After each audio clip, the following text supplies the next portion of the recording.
Bora lá, galera. Aqui eu quero trazer uma coisa que eu achei interessante e que normalmente os cursos de análise não passam, não citam. Mas é interessante pelo menos comentar. A gente sabe sobre convergência de séries. Tem bastante coisa sobre convergência de série. Mas e convergência de produto?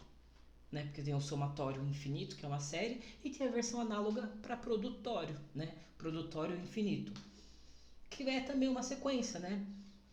Mas e aí, como é que a gente checa a convergência? Como é que a gente calcula? Bom, como sempre, para calcular é muito pior do que só para provar se converge ou diverge. Assim como as séries, tem muitas séries, por exemplo, a de Flint Hill, que até hoje a gente não sabe nem se ela converge, né, ou diverge. E as que convergem ou divergem, muitas vezes elas convergem para um valor irracional que você não tem como expressar ele de outra forma, né? Bom, o que eu quero trazer aqui? Primeiro um exemplo de que a gente pode calcular, né? E depois um exemplo de um recurso que a gente tem para checar a convergência. Então vamos lá.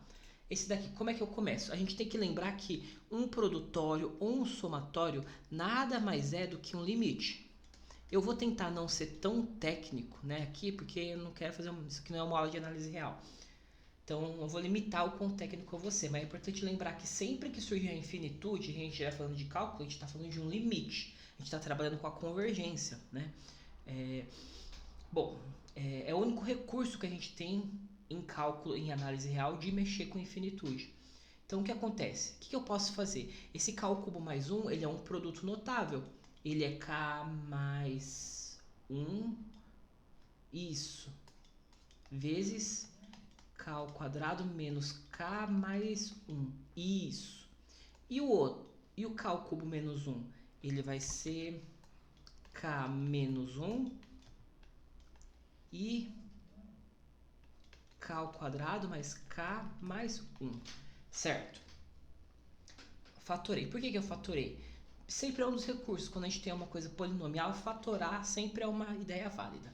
O que eu posso falar desse primeiro aqui? Vamos checar o que acontece, né? Porque a produtória não é infinito, é até um certo n. O limite é feito depois para checar a convergência. Então, o que é isso? O que é o produtório, né, dos n fatores disso? K mais 1, K menos 1. Partindo do 2. Bom, quando eu parto do 2, 2 mais 1, 3, e aqui está 2 abaixo.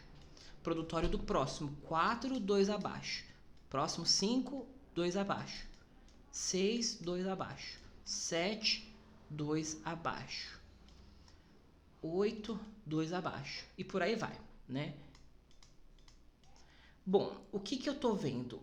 Eu sempre posso cortar o denominador de 1 com 2 anterior. Denominador de 1 com 2 anterior. Denominador de 1 com 2 anterior. Denominador de 1 com 2 anterior. Então, se eu disser que aqui, ó, o meu n valeu 2, 3, 4, 5, 6. Quando o meu n vale 6, 2, 3, 4, 5, 6.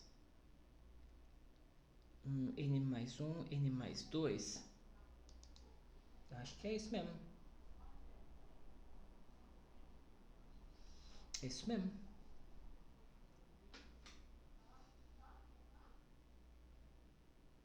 Dois, três, quatro, cinco, seis. É. Então, o que acontece? O que eu tenho nisso? Quando eu chego no determinado n, eu vou ter o n mais 1 e o n mais 2, né? N mais 1 e n mais 2. Interessante, eu achei que era n mais 1. É. Mas enfim, tanto faz. É sobre 2. Opa, eu consegui uma fórmula fechada para um dos pedaços do produtório. E para o outro, será que eu também tenho uma fórmula fechada? Vamos checar. Indo do 2 até n. É k quadrado menos k mais 1. K ao quadrado mais k mais 1. Bom, quando vale 2, eu vou ter 4 e tira 2 mais 1, vai dar 3. 4 mais 2 mais 1, 7. Vamos ver o próximo. 3, né? 3 ao quadrado, 9, 6, 7. Opa! 9, 12, 13? Opa, alguma coisa cancelou. Vamos ver o próximo, só para tentar ter uma noção. 4 ao quadrado, tira 4, 12, mais 1, 13. Bom. 4 ao quadrado, 16, mais 4, 21. Opa, tá acontecendo uma coisa interessante. O denominador do anterior está cancelando com o numerador do próximo.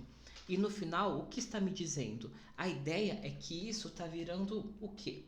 N valendo 2, 3, 4. A ideia é que isso está virando o quê? Sobrou um 3 em cima e embaixo ficou o quê? Justamente o denominador do último. Opa, mais K não, mais N. Mas pera, eu posso afirmar assim? Não. Eu tenho que de alguma forma checar se isso acontece indefinidamente, né? Então, eu estou vendo que o denominador do anterior é o numerador do próximo. Ou seja, se eu pegar se eu pegar o numerador e fazer mais um, eu deveria chegar no próximo, né? Ou no anterior. Eu deveria checar esse mais um. Então, vamos fazer o teste. Se eu pegar K mais 1 ao quadrado menos K mais 1 mais 1, o que isso vai me dar? Vamos checar. Vai ficar, abro o quadrado do primeiro, subtrai aqui, e olha que interessante, menos 1 cancela com 1, 2K menos K vai ficar 1K mais 1. Opa, deu o numerador do outro. Então, um vira o outro. Quando você vai andando de um em um vai virando o outro e realmente um vai cancelando o próximo. Yes, tá funcionando. Então, esse cancelamento está correto. Portanto, o que eu posso fazer? Eu posso copiar e colar isso, porque eu não sou obrigado. Copiar e colar aqui embaixo. E eu posso reduzir isso a uma coisa mais legal, que é o quê? Isso vai ser limite infinito de um produtório, esse produtório eu resolvi. Como é um produtório finito, eu posso calcular cada um deles individualmente, da mesma forma que eu quebro o somatório em pedaços de somas. Então, o que acontece? Esse primeiro vai ser o que mesmo? N mais 1, N mais 2 sobre 2. E esse daqui é 3 sobre N ao quadrado mais N mais 1. Legal. Bom, vamos abrir aqui, né, esse produto. Vai ficar 3 meios. Vou jogar ele para fora do limite. Esse produto fica N ao quadrado mais 3N mais 1. E embaixo, N ao quadrado mais N mais 1. Bom, de limite, a gente tem vários teoremas aqui para resolver esse limite, né? Você pode colocar o N ao quadrado em evidência, né? Porque daí isso vai cancelar. Aqui vai ficar 3 sobre N, aqui vai ficar 1 sobre N, e aqui vai cancelar, vai ficar 1 sobre N ao quadrado, 1 sobre N ao quadrado. Então, 0, 0, 0, 0, isso vai para quê? 3 meios vezes 1 sobre 1. Opa, deu 3 meios. Consegui calcular um produtório. Mas esse é um caso muito específico, né? A maioria você não vai ter como calcular. Então, como sequer raios eu vou saber se a coisa consegue convergir ou não? Vou dar um outro exemplo, mais bacana. Se eu tiver um produtório infinito, né? Indo de 1, né, a infinito. E eu quero o produtório de e elevado a 1 sobre n quadrado. Bom, um recurso é, como é que eu posso transformar um produto numa soma? Como é que eu posso transformar um produto numa soma? Tem uma função que faz isso, o logaritmo. E aí o que acontece? Aqui a gente tem que trabalhar com a convergência. Se houver convergência, o logaritmo preserva a continuidade. Então, a questão é, isto pertence aos reais? Ou seja, isto é igual a uma constante que eu vou chamar P real, né? Se isso é uma constante real, então eu tenho qual consequência? Logaritmo, ou seja, o ln natural, ln, né, desse produtório é igual ao ln de P. Porque isso também é um produtório de coisas positivas, então aplicar o logaritmo num número positivo está válido. Positivo e não nulo. Bom, como isso é um limite, o logaritmo pode passar para o limite porque ele preserva a continuidade, eu vou ter o quê? Isso vai ser o quê? O produtório infinito do quê? Do ln disso. Mas o ln cancela com a exponencial, ficando só... Pera. O ln do produto de funções é o quê? É a soma dos ln separadamente. Isso. Agora sim. Porque lembra que a propriedade do logaritmo? Ele pode... O produto dos logaritmos é a soma dos logaritmos. Isso vale para casos finitos e aí, aplicando o limite, vale para casos infinitos quando há convergência. Opa, esse logaritmo é fácil agora de resolver. 1 sobre n ao quadrado. Esse é o problema da Basília. Lembra que dá 6 sobre π ou é π sobre 6? Π ao quadrado sobre 6.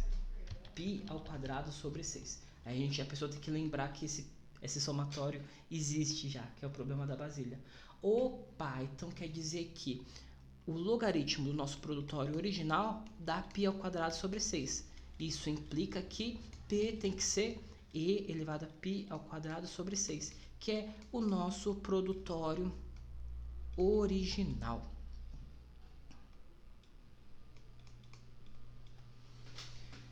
Nossa senhora! Mas tá, o que isso me diz? Bom, se eu tiver na dúvida se uma coisa converge ou diverge, aplico o logaritmo e checo a série. Porque para checar a série, depois que eu aplico o logaritmo, ele vai virar uma série. No momento que ele vira uma série, a gente tem aqueles 10 testes de série que a gente pode usar. Significa que vai ser suficiente? Não, você pode cair de novo na Flint Wheel, que a gente não sabe. Mas a gente consegue utilizar as ferramentas anteriores para checar os produtórios. E achei isso muito legal, porque eu nunca tinha me questionado isso. Tinha me questionado até a torre infinita de potência, mas isso não tinha me questionado. Interessantíssimo. E essa é a aula de hoje, galera. Tchau, tchau. Até a próxima.